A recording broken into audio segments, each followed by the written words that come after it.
So this is a really good question because people misunderstand what Jesus being the only begotten Son of God means. You see, if you understand the Old Testament, then you would understand that God calls Abraham's son Isaac his only begotten son. But we know that Abraham had another son at that time.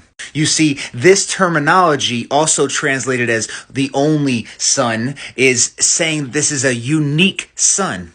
And just as Abraham brought Isaac up the mountain to sacrifice his only begotten, his only unique son, and God stopped him and said, I will provide. And then what some believe on that same exact mountain, thousands of years later, God sacrificed his only unique son.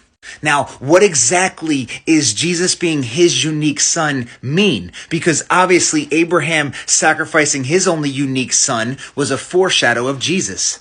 Well, if you properly understand the Old Testament, you would understand that there are many sons of God. In fact, in Deuteronomy 32, it says that when God split up all the nations at the Tower of Babel, he kept one nation for himself, which we know became Israel. But he divided the rest of the nations up according to the number of the sons of God.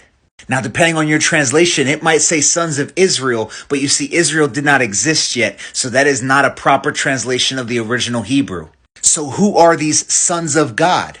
Well, as we look throughout Scripture, there are spiritual beings that exist inside the divine counsel of God, his immediate circle, his close, tight family. And these are created beings that he has created to do his work. In Daniel chapter 4, we see one of the watchers come and deliver a message on decree of the watchers, but by the authority of the Most High. In Genesis 6, we see that some of the sons of God came down and mated with women. So the sons of God were already a known term to the Jews.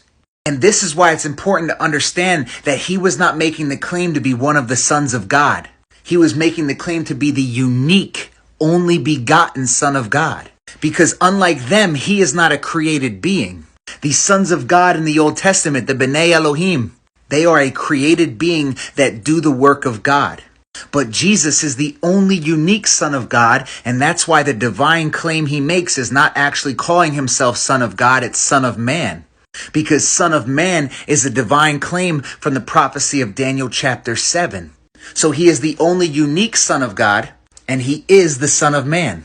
And this is why rightly dividing the word is so important, because there's a lot of terms in the Bible that if you're not familiar with the Old Testament, you might not understand what's being said. Jesus is not one of the angels. Jesus is not some spiritual being. He is eternal. He is the Alpha and the Omega.